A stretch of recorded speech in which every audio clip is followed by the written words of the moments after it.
Well, thank you so much. I'm really excited to be here today. Thank you for that introduction. Before I start, I'll just say a couple of things. One is, Gary, I love your Instagram account. I am on it at least 2 or 3 times a day, and it is always either a moment of beauty or a moment of learning in my day, and often it is both of those things together. So it is really tremendous, and I would encourage everyone to follow on Instagram. The second thing that I wanted to mention was that I was talking to my 2 boys about the fact that I was coming to the World Wildlife Fund to talk about how software can help save animals and save the planet. And for the first time ever, they said, "Oh, can we go to work with you?" So I told them no. They, in fact, had to go to school. But we live not far from here. We love coming here to see the exhibits, and it's such a magical place in many ways. So I'm really, really excited to be here. I'm also excited to be here because I think this is such an important topic. So we, the world today, we are obviously facing many critical environmental issues, and solving these issues, and that's why I think it's so wonderful that Catherine Fuller inspired the symposium. Solving these issues clearly requires science. It requires ecology, biology, environmental sciences. And those sciences depend on advances in software and data and technology in general in order to move forward. So how we can advance conservation efforts through software and data is enormously important, I think. And the innovations that we are already seeing today are amazing, but we clearly need to see more. And I think it's great that you're bringing together people to have conversations like this. I'm going to talk to you this morning a little bit about what we are seeing, and my hope is that I'll leave you with some context to consider when it comes to exploring the promise that technology holds for addressing some of these enormous challenges. But again, I think one of the real values of symposiums like this can be to bring people together to talk about how we do even more than we are doing today. Let me talk briefly about the organization that I represent. I am so proud to be part of BSA, the Software Alliance. We are a global organization, but we are headquartered here in Washington, D.C., and our member companies include many of the world's leading innovators, Adobe, Apple, Autodesk, Microsoft, IBM, Intel, and many others that are very active in this space.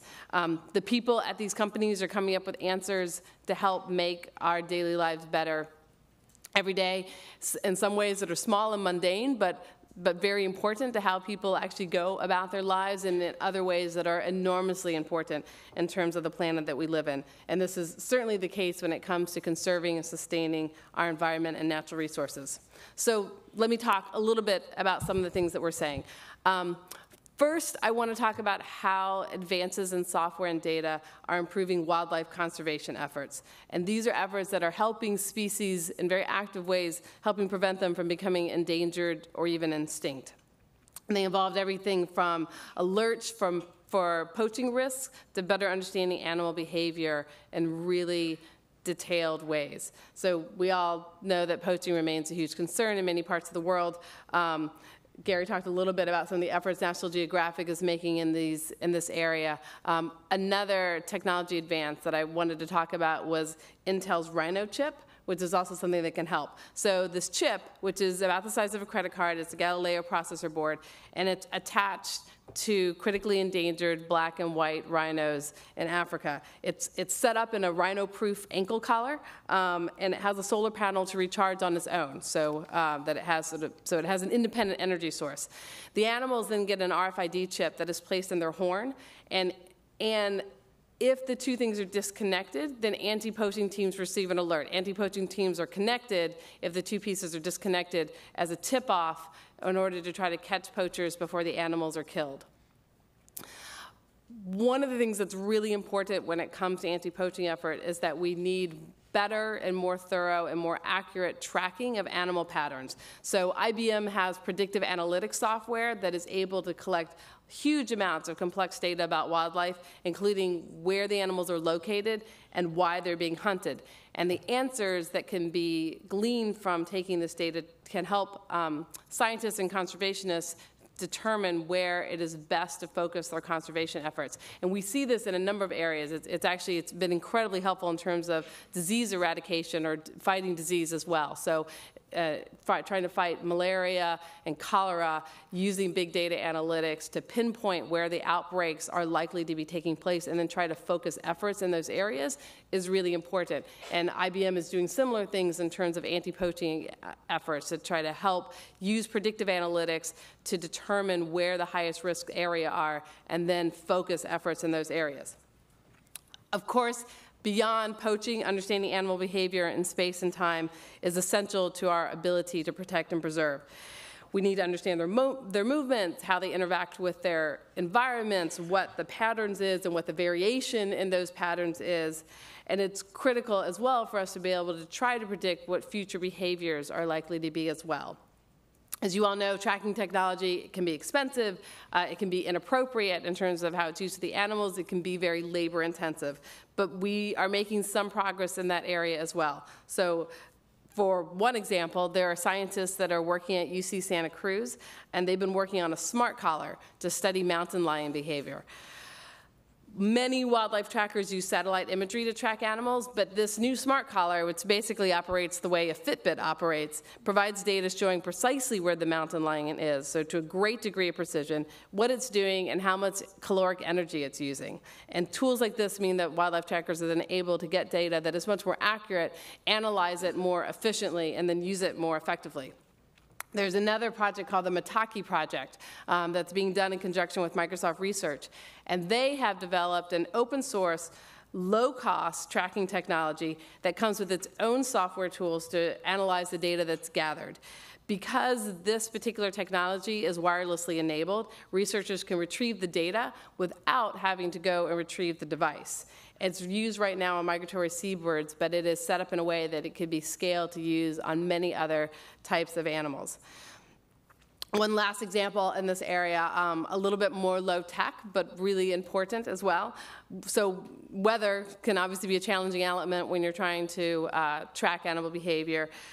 And to understand how weather impacts conservationists sometimes need to be operating in areas that are, as we saw in the video, that are very remote and very difficult to get to. In the northern Cascade area of Washington State, there is very, very deep snow during the winter, and there are animals there like gray wolves, lynx, wolverines that conservationists are trying to keep track of. It's really difficult during the winter months because they're in remote locations, and during the most challenging months of winter, the deep snow makes it very difficult to access the animals. So one of the things that researchers will do to try to get more information is they'll in some manner release a scent that attracts the animals and then use a remote camera to record the animals and monitor them and help understand their behavior better. Here's the challenge. The bait or scent normally needs to be replenished every 1 to maybe 3 weeks at most, and that is not a simple task when you are talking about areas that are very difficult to get to in the deep of winter. So a researcher at Microsoft, Mike Sinclair, came up with a piece to help researchers fix that particular problem. He developed a processor board that could withstand extreme cold and that could operate using rapid energy consumption at times when it needed it, but then go into very low energy mode at other times. And he gave that processor board to conservationists. Conservationists integrated the processor board into a bear-proof metal kit that housed the scent that they used, and that enabled the researchers to be able to monitor the animal's behavior through the scent through the entire winter, even though they were not able to go and access the devices themselves. So finding ways to use software and use data that are accessible, that are more and more accurate, that are as non-intrusive as possible for the animals is extremely important. All of these things are also important when it comes to protecting natural resources. So I want to talk a little bit about natural resources as well. One that I want to talk about involves an element that is vital to all of us, to life on our planet, which is water. So New York's Lake George is a famous body of water. It's at the base of the Adirondack Mountains, and it is often referred to as the Queen of the Lakes. Back many, many years ago, in 1791, President Thomas Jefferson spoke of Lake George's beauty in these words. He said, Lake George is without comparison the most beautiful water I ever saw, formed by a contour of mountains into a basin, finely interspersed with islands, its water limpid as crystal, and the mountainsides covered with rich groves, down to the water edge. Here and there, precipice of rocks to checker the scene and save it from monotony. That description is so vivid, and IBM took that to heart when it created the Jefferson Project, which it decided to name for the presidential admirer. The Jefferson Project is one of the most ambitious research projects today that is using data and analytics to manage and protect a body of fresh water. It's a collaboration among IBM, Rensselaer Polytechnic Institute, and the Fund for Lake George. It involves 60 different scientists working from around the world, Brazil, Ireland, Texas, and New York. And they're using data on a grand scale to understand the ecology of large lakes and the impact that human activity is having on those lakes. They gather data from sensors around the lake, and by analyzing that data, scientists, but also policymakers and environmental groups will be able to better understand how weather, how contaminants, invasive species, human impact, and other threats are affecting a lake's natural environment. Now, it is gratifying to know that American innovation is helping protect this particular beautiful lake, but given that fresh water comprises just 3% of all water on Earth, and that 2/3 of that is frozen, it's even more important that this innovation will provide a blueprint for generations to come for preserving our lakes, our rivers, our streams, and our other precious freshwater bodies worldwide. Let's move out of freshwater. Let's talk a little bit about coral reefs. Coral reefs are the foundation of many marine ecosystems, and they are threatened around the world. So how is software and data helping to reverse this?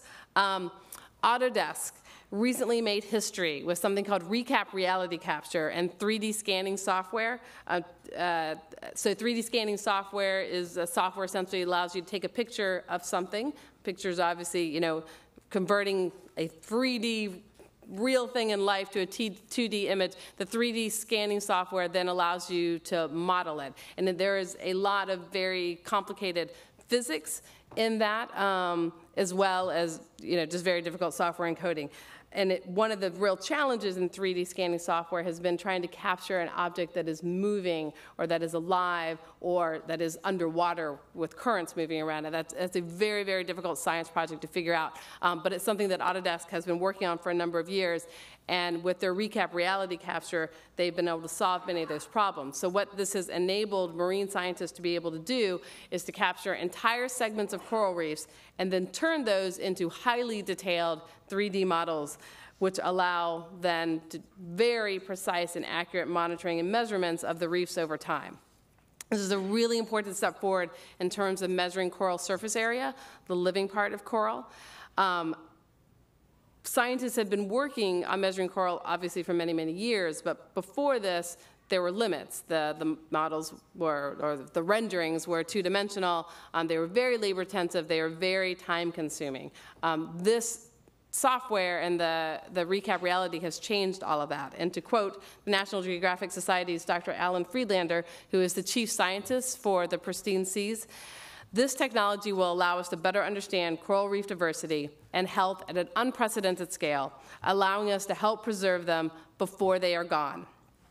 And it is extremely easy to use. So the research team in Hawaii that made history by using this technology for the first time did it using little more than the Recap software and an underwater digital camera. My organization, BSA, the Software Alliance, we released a report about a month ago called What's the Big Deal with Data? And if you're interested, you can find the report at data.bsa.org. And in our report, we highlight many of the examples that software and data are making in terms of creating a healthier air quality, reduce congestion, more energy efficient buildings, improve agriculture. And all of these are playing a direct role in terms of steps to conserve and improve our natural and current living environment. So let's look at a few examples from that. One I think is interesting, and there are a number of cities that are now embarking on projects like this. But in Stockholm, they installed 1,600 GPS trackers in taxis to collect data on traffic flows. And then they used IBM software to analyze the traffic data to inform the city's plans to reduce congestion. So how has this gone? Well, traffic has been reduced by 20%. Travel times have been cut in half around the city. The proportion of green tax-exempt vehicles is up 9%, and auto emissions are down 10%. Data can also be really helpful, and it's being used around the world to create better buildings. So by using data tools, buildings can be designed in ways that use less energy.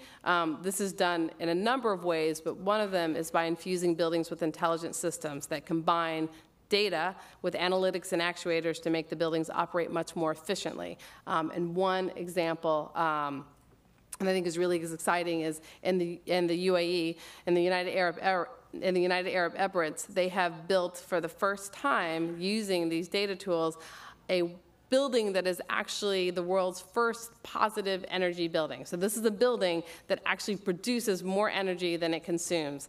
And this is clearly, I think, the future of where at least intelligent designing a building is going to go. Using data to improve agriculture, I think, is something that warrants talking about. So farmers around the world, farmers from Iowa to India, are using data from satellites, from their sensors, from the tractors, to make better decisions about what they're going to grow, when they're going to plant it, how to track freshness, and how to adapt to changing climates around the world. By using these tools, they've been able to improve their yields, but importantly, they've been able to do that while reducing pesticide use and chemical use around the world. And I'm going to close with one last example that I think could really span everything that we are here to talk about today.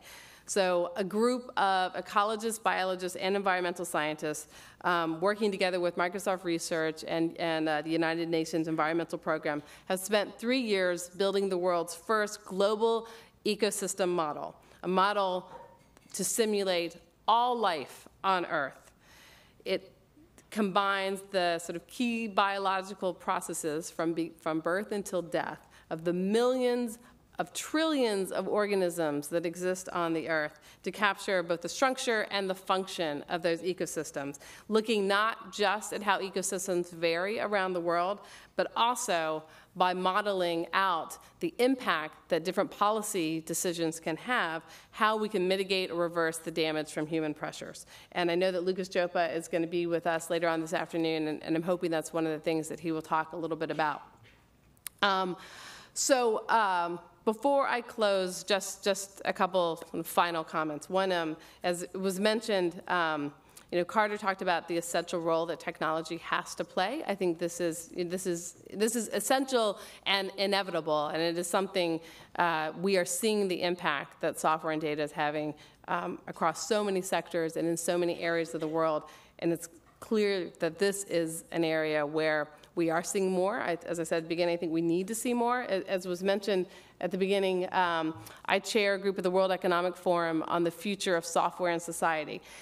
And one of the things that we've been looking at is how all these sort of technological megatrends are driven by software. So whether you're talking about big data analytics, artificial intelligence and robotics, 3D printing, and also known as additive manufacturing, the Internet of Things, access to information everywhere through universal internet access, all of these trends are either software enabled or they are literally software themselves. And this is having an enormous impact on how we live our lives and the kind of societies that we live in.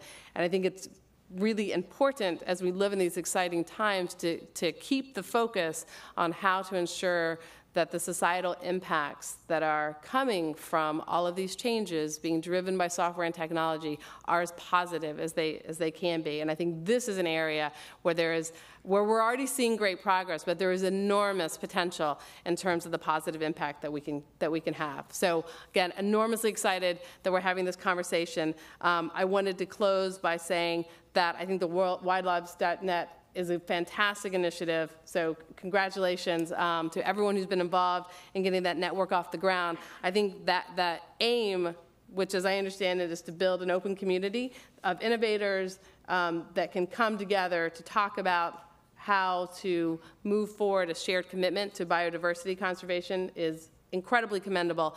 But it's initiatives like this where you're taking bright minds and you're bringing them together to work on these challenges, that is ultimately what is going to make the difference. So Congratulations to WWF for bringing this conversation together. It's been an enormous privilege to be asked to be here, and I'm really looking forward to the conversation that we're going to have throughout the day. So thank you.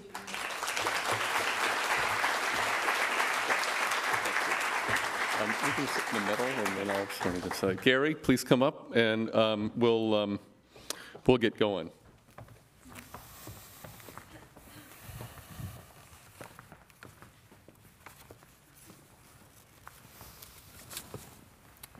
So thank you, Victoria.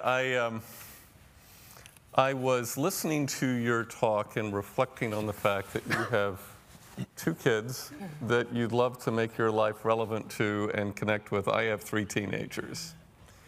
And sometimes technology makes that easier, and sometimes it makes it harder. And I'm just thinking about the slew of changes that are coming at us from new technology. You mentioned let's focus on the positive, but some of them might be negative. And I wondered, given how much you occupy this world and advise world leaders on this issue, what's your advice for how we navigate this so that it's great to focus on the positive, but specifically, you know, how do we get there? I often say to my kids, sometimes I feel like the windshield and sometimes I feel like the bug. And how do we navigate all these changes to make sure that the good things happen and the good things we already have in our lives aren't disrupted too much? So I think that's a great question, and I should probably clarify what I said, because I think we should focus on trying to make sure that technology is used in the most positive ways, but I don't think that we should ignore. In fact, I think we should spend quite a bit of time thinking about the potential negative impacts that can be driven by software and technology. I think the only way to avoid negative impacts is to be giving them serious thought, I think, in advance. So, I think there is, not only is there sort of enormous potential, we're already seeing huge advances and improvements in positive ways, but I think it is also the case that software is going to disrupt a number of sectors. It's going to have impacts on labor markets, which I think, the estimates sort of wildly vary, and I think, it also depends a lot on what part of the world you're living in. So I think there are good arguments for the fact that there are going to be positive job impacts on people that are in the developing world, for example. But there may be, more disruptive job impacts on people that are in upper middle class jobs in the developed world. I think the real answer is that in terms of job disruption, that no one really knows exactly how this is going to play out, but it's clear there's going to be changes. I think, we spend a lot of time in my organization thinking about privacy and how to balance privacy with national security and privacy with the very important goals that law enforcement has. So, we are living in a world of incredible, and I think very exciting change. But I think in order to try to make sure that we collectively, the world, are using software and using technology in the most positive ways possible, we do have to keep in mind the fact that there are potentially negative societal impacts. And I think the other thing is we have to keep in mind kind of how much those can vary depending upon your individual circumstances and the scope of them. So we have I was talking about the fact that software can help cut down on commute times, which is in some ways potentially a relatively mundane thing, except if you were like a family trying to get home, if you're a parent trying to get home and spend time with your children, cutting your commute time 50% is actually not mundane at all. It's incredibly important to your quality of life. And if you are trying to reduce congestions in cities, that is not mundane. That sort of scaled up across an entire population of a city can have an enormous impact on congestion. And I think it's one of the things that it's important for policymakers to keep in mind is, the real life immediate impacts of technology are often front of mind because those are the ones that you see and you experience in your life. But they often, but the scale of those changes far exceeds the impact that they're going to have on any individual. And I think trying to separate out kind of the emotional impact, either positive or negative, you might have from your own daily life, from the enormous impact the software and technology is having on the planet, can be a difficult one. Okay, well, so that is both for you and Gary and me, that's part of our job, is to think about the global impact, and particularly as the developing world rather gets connected. You know, how does that play out in the future? So this is a question for both Gary and for you, which is, as we're connected already, at least relatively speaking, as the developing world gets connected, what are the what do we see as the biggest implications of that? You already mentioned a few, Gary. We haven't heard from you yet, but I'd be interested in both of your responses to that. Well, obviously, the leapfrogging impact of technology in the developing world is massive. So I think it is true today even. We have more cell phones on planet Earth than people. So, because some people have more than one cell phone, that's how that math works. But we're going to think about this in the next 35 years. There are 1 billion people today in Africa. By 2050, there's going to be another 1 billion people in Africa. So we have 9 billion people on the planet in 2050. This will be a connected planet more and more. Everyone will have individualized networks. So the idea of media as we know it today and messaging through intermediaries is already breaking down. It will continue to break down. And so the disruption creates opportunity, I think, Carter, for like-minded organizations around conservation, around environmental issues, around whatever it happens to be, to build its own connectivity networks. And I think actually you will see more of the developing world connecting to this, because there will never be landlines built like they were in the developed world, because they just don't need to. So we now have that beginning to happen. And you know, the other thing is, you know, having been at Sesame Street for a long time, I used to say this: you have to think about a child being born today, right up the street here at Children's Hospital. Now, this child's going to be, you know, predictably around in the year 21, in the 22nd century, live to the 22nd century. What is the world going to be like in 50 years? We kind of have some idea of what that's going to mean from a technological standpoint, and how do we protect nature in a way, in a global way, that is going to provide the nourishment and the life source that you mentioned in your earlier remarks. And we do think we've got to figure out a way to use technology to inspire and to educate these children who will never know a world before a smartphone or before broadband technology. And even in the developing world, as these smartphones and cell phones get more sophisticated networks through satellite technology, there will be no memory of any other communication device. So the way people are communicating with each other, which I think Victoria referenced, we don't know enough yet of the negative consequences. We don't really know of the socialization impacts, and these sorts of things. We have to, as responsible adults, create some concept around a digital driver's license, so to speak, where there's rules of the road for kids to understand, so that we can begin to harness the positive possibilities of technology in the developing and the developed world around these critical issues that everyone in this room is focused on. Yeah, you know, Gary, it's my 17-year-old just got his driver's license. I was horrified to learn that Maryland doesn't require new drivers to know how to parallel park. It's talk about disruption in our lives. Yeah, is there an app for that? They don't live in New York. So, Victoria, how do you see this playing out, particularly in the developing world? I think that's a great question. And I guess, so first I would start by saying, universal internet access, we are actually, that is going to come, but in many parts of the world, we are not close to that. And I think it can be easy to lose track of that in the part of the world that we live in, where there is so much connectivity. But many parts of the world are still not connected to the internet, still don't have that type of access to knowledge and information, and it's something that we need to keep working on.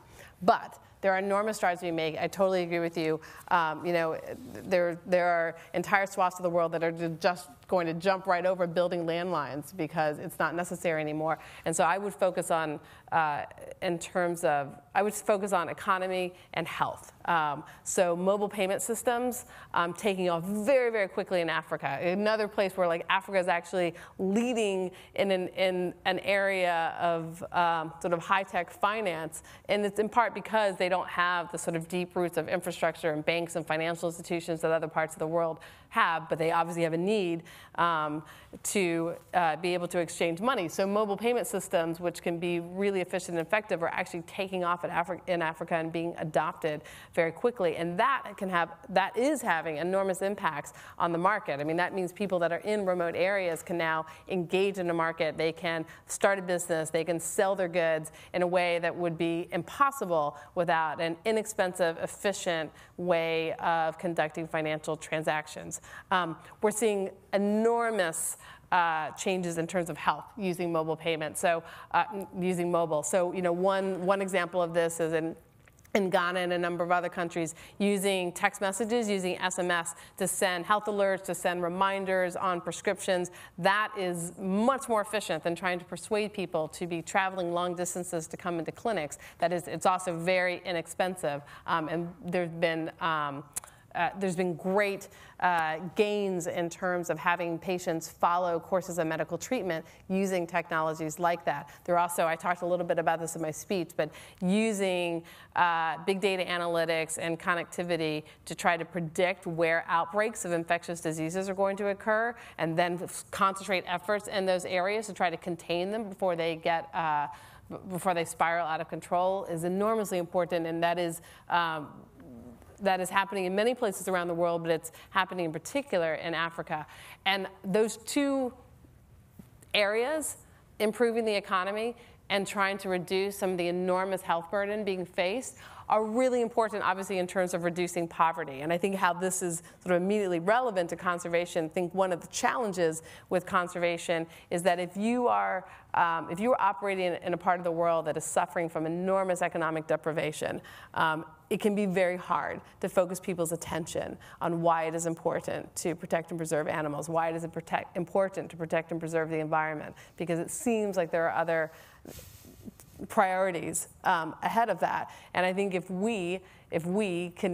using software and data and technology can help lift people out of poverty, it can try to help reduce the enormous health burden that people are facing, I think that ultimately will be extremely helpful in terms of conservation and the environment. Yeah, so let me just intervene for a second, which is I think what you just said, I hear a lot. And it's interesting, we just watched the nations of the world come together on September 25th and adopt a new Sustainable Development Goals to guide the work of countries around the world. And unlike the Millennium Development Goals, they now, if you look at it, the goals themselves reflect the realization that you can't lift people out of poverty and you can't address health unless you keep the ecosystems intact, because it's where their food comes from, it's how climate is stabilized, it's how you can more predictably grow crops if you manage the environment in a much smarter way. And I think this is one of the challenges that we have, is how do we bring that realization to life, that poverty and the environment are not mutually exclusive. In fact, you can't feed people and ensure that they're healthy without a healthy planet. And so I want to pivot back to Gary on this, because I think it has always been, I looked at your priorities, and they're antiquities, oceans, and wildlife. And you have one of the most exquisite platforms to engage the world. And I want to come back to the issue that Victoria just raised about the perceived conflict or the perceived hierarchy between issues. Yeah. And how do we ensure that the child just born at Children's Hospital comes into a world in which the things that we cherish and upon which his or her life depends remain intact? And how do we use technology to get there? Yeah, well, we boil down the use of technology here to storytelling. So storytelling through photography, storytelling through videography, short form videos. We're doing 2,000 short form videos this year at National Geographic alone. These are very powerful ways of telling stories, and it could be about conflict resolution, of humanizing the other side. It could be showing ways where the animal world, the wildlife world can live side by side with farming communities and some of these conflicts that you know more about than anyone. Storytelling is critically important, and there are low-tech ways, by the way, of getting leapfrogging over some of these mobile deficiencies that exist in the developing world. We worked in Bangladesh, and we had mobile viewing units where we would literally roll into these villages, televisions, and you'd have hundreds of kids watching, you know, a program about promoting literacy or numeracy or health messages or what have you. So there are ways to do this, and the power of storytelling, especially visual storytelling, which is something that has been now around for, you know, north of 100 years with National Geographic and many others, but National Geographic having a lead role in playing is something that, Carter, I think is a key to unlocking some of this divide. It's about education at the end of the day, and it is about showing that that having a national park in the DRC like Virunga can actually work to the benefit of the local population and not simply be a place for exploitation and conflict. But you're not going to know that unless you are given a story and given a different narrative than the one that is playing out on the streets outside the park in Virunga today. And this is why it's critically important that we use all means necessary through any technology, as simple as you know, photography or television, to make this available to local populations to make a difference. That is the power. It is narratives that drive people. It's narratives that drive change in the world. Yeah, I loved the Pristine Seas initiative, because Enrique brings to life that these places are not only beautiful, they're also a source of food and livelihood for all these people around the world. It's magnificent.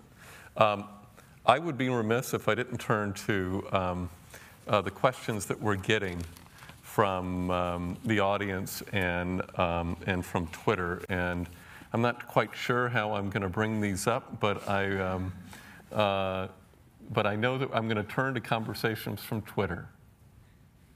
Do we have somebody who's going to read out some questions?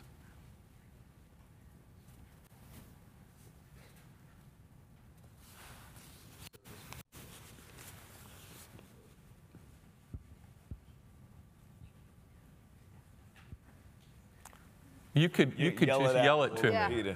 So what's the biggest conservation challenge we're on the brink of solving with software and tech? So the question is, what's the biggest conservation challenge we're on the brink of solving with software and tech? So I'm gonna say two things. One is, I think on the tracking. So understanding animal behavior is incredibly important, and one of the clear ways to do that is to be able to track animals. But tracking animals has been difficult for a number of reasons, including wanting to make it as non-intrusive for the animals as possible. And so one of the advances that we're seeing, and we're seeing this very rapidly in software and tech, is being able to come up with tracking technology that is as non-intrusive as possible, is as inexpensive as possible, and is as easy and as accessible for researchers to use as possible. And I think the democratization of software, which we're seeing in a lot of areas, is really important in this area too, so that it is as accessible and easy to use as possible. So that is one important thing. And the second, I would lead on a much more macro level. I talked a little bit, and hopefully we'll talk more today, about the global ecosystem modeling that's being built.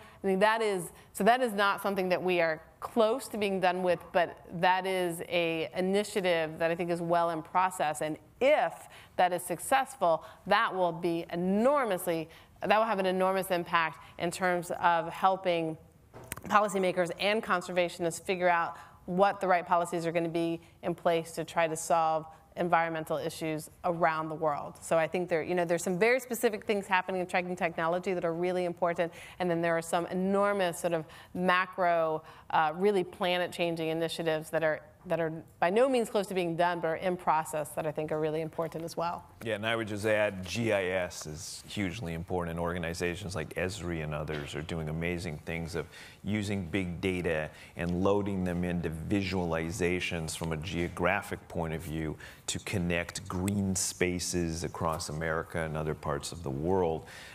So that we can actually visualize ways of connecting ecosystems like we've never been able to do before, or protect lands like we've never been able to do before. So that power of technology is just exploding in the last decade through GIS, which is becoming quite a hot major in college now for good reasons. You know, I think the only Nobel Prize won in the environment, there may be two, was won by Elinor Ostrom, who did work on the power of communities to manage their own natural resources and to monitor behavior, whether that's catching poachers or monitor neighbors. And I think the great challenge for us, so if you look at poaching, the two places in the world that had the greatest success are Namibia and Nepal, where communities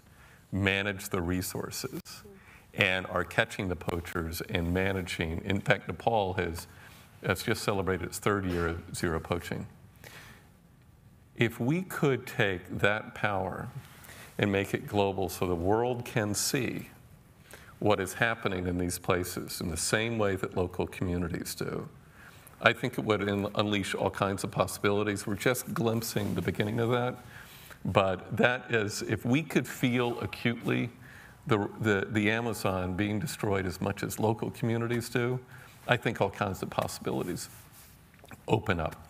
So we have another question. We only have 2 more minutes. But if I could just build on that, I think people are very driven by what they consider to be the acceptable norm.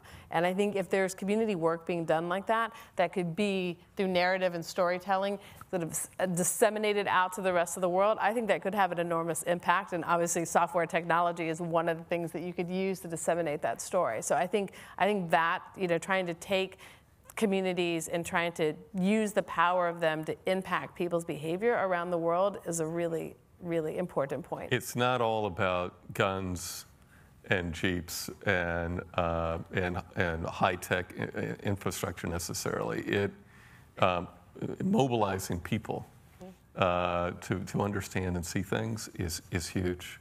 1 more minute, maybe 1 more question, and we'll close with this one.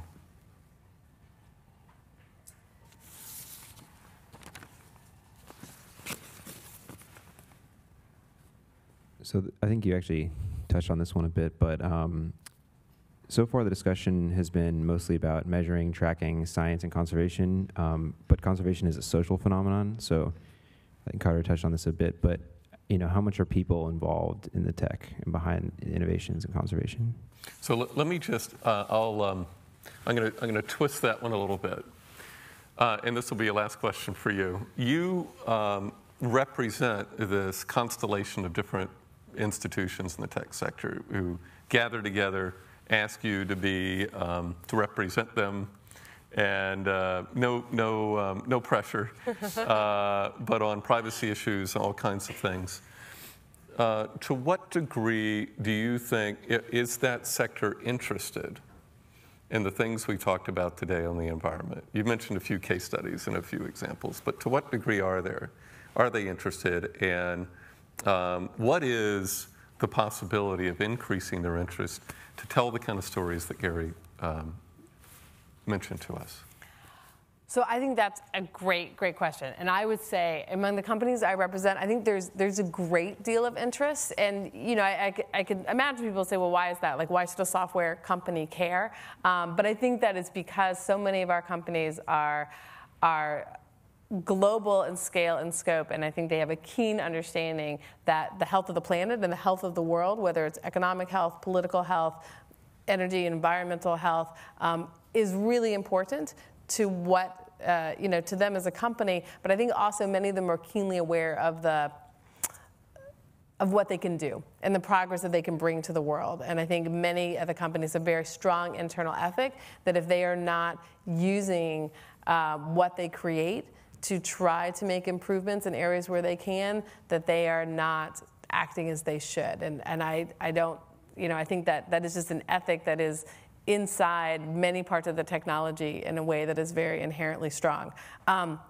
What I think is really interesting about the conversation that we've already been having is I do think in the conversation I have with companies, what they are most focused on is, so how can we use the software that we develop, the big data analytics platforms that we develop, how can we use these pieces of technology that we develop to help solve the problem? What I've heard less discussion about, but I would imagine there would actually be great interest in, is how can we use, there's in other areas of the companies, there's lots of conversations about how to use technology to connect people, to improve communications. I don't know that those two conversations have come together inside the companies. And so I think having a conversation about not just using software modeling, computational science, big data analytics to solve sort of the specific problems, but how to use the software and the connectivity and the communications development to tell those stories around the world is a really interesting one. And there's obviously lots that could be done there. And I think it would be a great outcome of today's symposium to try to pull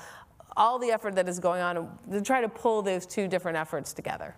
Yeah, I agree. Actually, as you were saying it, I think if the three of us could just agree to have a conversation after this, that would be great, because the things that we're touching on, the power of industry, the power of media and storytelling, and the mission that we represent, I think there are huge possibilities, but we've just got to connect the dots. So. With that, I just wanted to thank both of you. It's a great way to start this conference. Gary, thanks again for hosting us in this glorious space. And Victoria, thanks. I really hope we have a chance to work together. I think this is a great call to action. And I hope that makes your children even more proud of you.